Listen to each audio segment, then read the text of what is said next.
बिस्मिल्लाहिर्रहमानिर्रहीम। अस्सलाम वालेकुम dear students, welcome to my YouTube channel physics with Adnan Khan. Dear students, आज का जो हमारा लेक्चर है वो है क्लास 9 फिजिक्स चैप्टर नंबर 3 को हमने कंटिन्यू किया था डायनेमिक्स को। उसका जो एक topic Newton third law of motion है, आज हमने उसको स्टडी करना है, उसको समझना है, उसको अंडरस्टैंड करना है।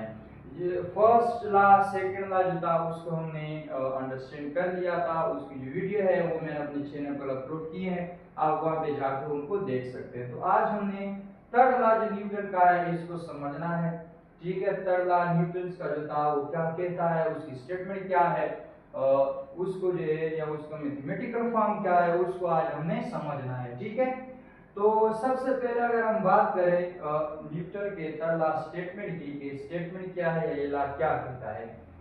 This law state that when one object exert a force on second object, the second object exert a force of the same magnitude and opposite direction on the first object. यानी ये ला ये कहता है कि अगर एक ऑब्जेक्ट फोर्स एक्सर्ट करे किसी दूसरे ऑब्जेक्ट पर, तो जो दूसरा ऑब्जेक्ट है वो भी फोर्स एक्सर्ट करेगा उस फर्स्ट जो हमारे पास ऑब्जेक्ट है, लेकिन वो मैग्नीट्यूड उसका सेम होगा, उसकी डायरेक्शन क्या होगी, वो अपोजिट होगी।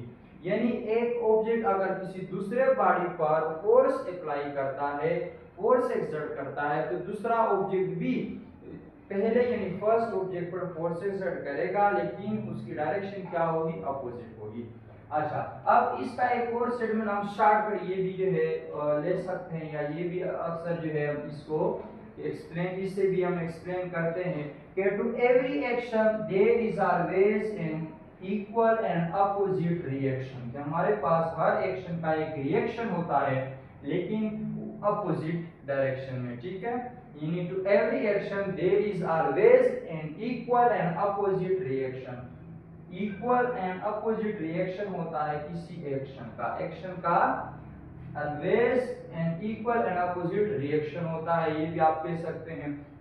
तो मेन जो एक स्टेटमेंट का जो कंसेप्ट है वो ये है कि एक बॉडी जब एक फोर्स किसी दूसरे बॉडी पर एक्सर्ट करती है, तो दूसरी बॉडी भी उसके रिएक्शन में अपोजिट डायरेक्शन में भी फोर्स एक्सर्ट करती है, लेकिन इन दोनों फोर्सेस का मैग्नीट्यूड क्या होता है, सेम होता है। यानी जितना फर्स्ट बॉडी ने सेकंड बॉडी पर फोर्स अप्लाई किया होगा, सेकंड बॉडी भी फर्स्ट बॉडी के ऊपर उतना ही फोर्स अप्लाई करेगी। ओके स्टूडेंट्स, तो अब थोड़ा सा जो है इसको एक्सप्लेन करते हैं। एक्सप्लेनेशन में अगर हम बात करें कि a single isolated force is impossible, यानी इस लॉ से हमें ये पता चलता है कि एक सिंगल फोर्स जो है वो इज इम्पॉसिबल, वो इम्पॉसिबल है।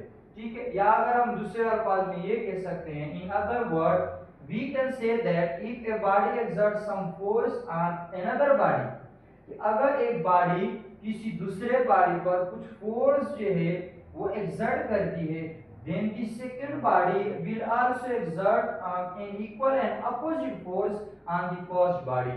तो सेकंड बॉडी भी क्या करेगी, उतना ही फोर्स दूसरी बॉडी भी फर्स्ट बॉडी के ऊपर अप्लाई करेगी, लेकिन उसकी डायरेक्शन क्या होगी, अपोजिट होगी। ठीक है, यानी सपोज करें कि the force exerted by first body on second body is known as action। जो फर्स्ट बॉडी सेकंड बॉडी के ऊपर फोर्स एक्सर्ट करेगी उसको हम एज एक्शन लेंगे, यानी एक्शन है। while the force exerted by the second body on first body is known as reaction। यानी अगर सेकंड बॉडी फर्स्ट बॉडी के ऊपर फोर्स अप्लाई करेगी वो एज रिएक्शन होगा। तो यानी एक बॉडी दूसरी बॉडी पर फोर्स एक्सर्ट करेगी उसको एक्शन कहते हैं, दूसरी बॉडी फर्स्ट बॉडी के ऊपर फोर्स एक्सर्ट करेगी उसको हम रिएक्शन कहेंगे। अच्छा, एक्शन यहाँ पर मैंने एक पॉइंट लिखा है कि न्यूटन जो था, sir Isaac Newton describe these two forces as action reaction pair. Sir Isaac Newton ने इन दो एक्शन रिएक्शन जो फोर्सेस है उसको डिस्क्राइब किया as a action reaction pair, जोड़े की फॉर्म में एग्जिस्ट कर सकती हैं। अच्छा, यानी एक्शन जहां पर होगा उसका रिएक्शन भी होगा। यहाँ पर हमने यही बात जो है स्टेटमेंट भी लिखी है कि every action there is always an equal and opposite reaction. अब action reaction can not neutralize each other because they can an act on different, they can act on, यहाँ पर एक वर्ड जो है एक्ट का हमने मिस कर दिया है, तो या दे can act on different body, यानी कभी भी एक्शन रिएक्शन जो फोर्सेस हैं वो एक दूसरे को न्यूट्रलाइज नहीं करते, कैंसल आउट नहीं करते, ना कर सकते। क्यों? क्योंकि because they can act on different body, वो डिफरेंट बॉडी के ऊपर एक्ट हो रही होती है। कैसे कि एक्शन अगर एक body on action on one body, अगर एक्शन बॉडी फोर्स का एक्शन एक बॉडी के ऊपर है तो and reaction on other body, तो उसका रिएक्शन क्या होगा, दूसरी बॉडी के ऊपर उसका रिएक्शन होगा। तो इस वजह से ये एक दूसरे को न्यूट्रलाइज नहीं कर सकते, neutralize can not be neutralize, कभी भी एक दूसरे को न्यूट्रलाइज नहीं करेंगे। ओके स्टूडेंट्स, तो ये एक्सप्लेनेशन थी, इसमें वही बातें हैं, बस स्टेटमेंट्स को थोड़ा सा एक्सप्लेन किया है। एक बॉडी दूसरी बॉडी पर अगर फोर्स अप्लाई करेगी वो ऐसा एक्शन है, दूसरी बॉडी अगर पहले वाले पर अप्लाई करेगी तो वो ऐसा रिएक्शन होगा। फिर ये जो एक्शन रिएक्शन है वो इन फॉर्म ऑफ, यानी न्यूटन ने इसको डिस्क्राइब किया एज एक्शन रिएक्शन पे, और एक दूसरे को न्यूट्रलाइज नहीं कर सकते क्योंकि ये डिफरेंट बॉडी के ऊपर एक्ट हो रही होती है। ठीक है, अब मैथमेटिकल फॉर्म को अगर हम जो है डिस्क्राइब करें, उसको थोड़ा सा जो है एक्सप्लेन करें कि सपोज करें consider two bodies A and B moving toward each other and collide each other. Suppose करें या कंसीडर करें हमारे पास दो बॉडी है, ए को हमने नाम दिया हुआ है ए का, दूसरे को हमने नाम दिया हुआ है बी का। यहाँ पर देखें डायग्राम में, फिगर में मैंने बनाई है। सपोज करें ये बॉडी ए है, ये बॉडी बी है, ये दूसरे की तरफ आ रही है टुवर्ड ईच अदर, और ये क्या कर जाती है, दूसरे के साथ कोलाइड हो जाती है। यहाँ पर देखिए ये कोलाइड जो है कोलाइड हो गई है। फिर क्या होगा, जब when an object A exert force on object B written as, अब क्या होगा कि ऑब्जेक्ट A जो है इस पर फोर्स अप्लाई करेगा, ऑब्जेक्ट B A के ऊपर अप्लाई करेगा, और A जो आपके पास बॉडी है, अब A जो बॉडी B के ऊपर फोर्स अप्लाई करेगा उसको हम लिख सकते हैं FAB, यानी A बॉडी की वजह से B पर एक्सर्ट होने वाला फोर्स, और वो यहाँ पर भी मैंने लिखा है AB FAB, वो फोर्स जो A की वजह से B के ऊपर अप्लाई होगा, तो उसको हम ऐसे लिख सकते हैं। जबकि object B also, object B भी जो है A के ऊपर फोर्स अप्लाई करेगा, object B also exert equal force on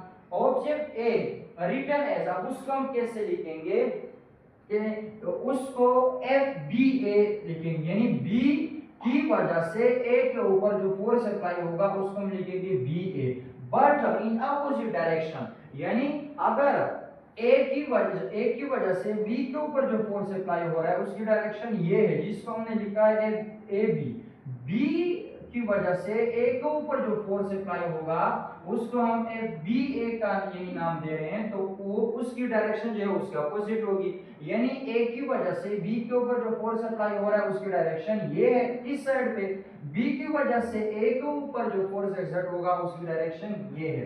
ये देखें एक दूसरे के क्या है, बिल्कुल अपोजिट है। तो देन तब according to Newton third law of motion, तो न्यूटन थर्ड लॉ कहते हैं FAB as action is equal to minus FBA, जो फोर्स A की वजह से B के ऊपर अप्लाई होगा वो बराबर होगा उस फोर्स के जो B की वजह से A के ऊपर अप्लाई हो रही है, यानी ये उसके ऊपर एरो, ये देखिए क्योंकि ये एक वेक्टर क्वांटिटी है, एरो इसमें हम लाजमी डालते हैं। ठीक है, तो FAB वो फोर्स है जो A की वजह से B के ऊपर अप्लाई हो रहा है, वो बराबर होगा FBA के, यानी वो फोर्स जो B की वजह से A के ऊपर अप्लाई हो रहा है। लेकिन माइनस साइन क्यों लगाया है, negative sign shows that force BA का जो फोर्स है is opposite to force AB, ये अपोजिट होगा इस फोर्स यानी AB का जो फोर्स है इसके, AB अगर इस डायरेक्शन में है तो BA उस डायरेक्शन में होगा, तो नेगेटिव साइन डायरेक्शन को अपोजिट करने के लिए हम यहाँ पे नेगेटिव साइन लगाते हैं। ठीक है स्टूडेंट्स, अच्छा अब बात करते हैं एक एग्जांपल्स की, एग्जांपल से हमें जो है सही से क्लियर हो जाएगा। सपोज करें एग्जांपल्स मैंने यहाँ पे लिखे, when a football is kicked the foot in exert the force on the football, जब हम एक फुटबॉल को किक करते हैं तो हमारा पाँव जो है ये फुटबॉल पर फोर्स लगाता है, while as a reaction to that a football exert an equal and opposite force which is reaction। फिर क्या होता है कि यानी अगर हम एक फुटबॉल को किक करते हैं, हमारा जो पाँव है वो फुटबॉल पर फोर्स लगाता है एज अ एक्शन, उसके रिएक्शन में बार जो है वो पाँव पर फोर्स लगाता है एज अ रिएक्शन, लेकिन अपोजिट डायरेक्शन में। तो ये है न्यूटन का एक छोटा सा जो है एग्जांपल कि हम बाल को किक करते हैं, हमारा पाँव बाल पर एज एक्शन फोर्स लगाता है, जबकि बाल हमारे पाँव के ऊपर एज रिएक्शन फोर्स लगाता है, जो कि एक दूसरे के अपोजिट होते हैं। यानी फुट जो एज एक्शन फोर्स लगाएगा उसकी अगर एक डायरेक्शन है तो बाल जो हमारे पाँव के ऊपर जो फोर्स एक्सर्ट करेगा उसकी और डायरेक्शन होगी, तो एक दूसरे के अपोजिट डायरेक्शन में फोर्सेस एक्सर्ट होंगी, एक्शन एज यानी एक्शन रिएक्शन फोर्सेस। तो ये न्यूटन का सिंपल सा छोटा सा ला था Newton third law of motion. ठीक है कि न्यूटन थर्ड लॉ अगर मैं थोड़ा सा दोबारा आपको रिवाइज कर दूं कि आज हमने क्या सीखा, क्या अंडरस्टैंड किया कि Newton third law of motion कहता है कि अगर एक ऑब्जेक्ट किसी दूसरे यानी एक ऑब्जेक्ट किसी दूसरे ऑब्जेक्ट पर फोर्स लगाता है एज उसको हम कहते हैं एक्शन, उसके अपोजिट डायरेक्शन में दूसरी बॉडी भी फोर्स एक्सर्ट करेगी पहले वाली बॉडी के ऊपर, उसको हम कहते हैं रिएक्शन। तो हमेशा एक एक्शन का रिएक्शन होता है लेकिन अपोजिट डायरेक्शन में। ठीक है, तो every reaction there is always an equal and opposite reaction. फिर यही बात मैंने यहाँ पर और भी थोड़ा सा एक्सप्लेन किया है कि सर आइजैक न्यूटन जो था उसने डिस्क्राइब किया ये दो forces as action reaction pairs को। अच्छा, फिर हमने कहा कि एक्शन रिएक्शन कभी भी न्यूट्रलाइज नहीं होते, ये एक इंपॉर्टेंट एमसीक्यूज भी है, इसके हवाले से काफी क्वेश्चन जो है आते हैं कि ये जो एक्शन रिएक्शन है ये कभी एक दूसरे को न्यूट्रलाइज कर सकते हैं, कभी they can not, action reaction can not neutralize, एक दूसरे को न्यूट्रलाइज नहीं कर सकते। क्यों नहीं कर सकते, वजह क्या है, क्योंकि एक्शन एक बॉडी की वजह से हो रहा है, एक बॉडी यानी अगर एक्शन कर रही है तो दूसरी बॉडी रिएक्शन, डिफरेंट बॉडी की वजह से ये फोर्सेस एक्सर्ट होती है, एक्ट होती है। यानी एक्शन ऑन वन बॉडी होगा जबकि रिएक्शन ऑन किसी दूसरी बॉडी की वजह से रिएक्शन होगा। मैथमेटिकल के लिए आप कोई से दो बॉडी लें, कोई भी जो है आप अपनी तरफ से इसको जो है मैथमेटिकल फॉर्म डिराइव कर सकते हैं। हमने भी यहाँ पर ऐसा ही किया है, एक फिगर जो है दो बॉडीज हमने लिए आपके सामने है, एक को बी ए का नाम दिया है दूसरी को बी का, ये एक दूसरे के ऊपर कोलाइड जब होंगे तो ए बी के ऊपर फोर्स अप्लाई करेगा, बी ए के ऊपर, उसको हम कैसे लिखेंगे वो भी मैंने यहाँ पर बता दिया है। एफ ए बी फोर्स जो है ए की वजह से बी के ऊपर जो एक्सर्ट होगा, एफ बी ए जो है बी की वजह से ए के ऊपर जो एक्सर्ट होगा। न्यूटन लॉ के तहत जो एफ ए बी है वो बराबर होगा एफ बी ए के, माइनस इसलिए लगाया है क्योंकि ए के अगर ये उस साइड पे डायरेक्शन है तो दूसरी उसके अपोजिट है, अपोजिट डायरेक्शन के लिए हम माइनस साइन लगाते हैं। फिर एक एग्जांपल जो है यहाँ पर हमने जो है थोड़ा सा उसको भी एक्सप्लेन किया। ठीक है स्टूडेंट्स, तो उम्मीद करता हूँ आज का जो लेक्चर है आपको समझ में आया होगा। अगर वीडियो अच्छी लगी हो तो लाइक करें, कमेंट करें और शेयर करें, और अगर अभी तक आपने मेरा चैनल सब्सक्राइब नहीं किया तो मेरा चैनल भी सब्सक्राइब करें और अपने दोस्तों के साथ भी शेयर करें। हमेशा खुश रहें। अल्लाह हाफिज।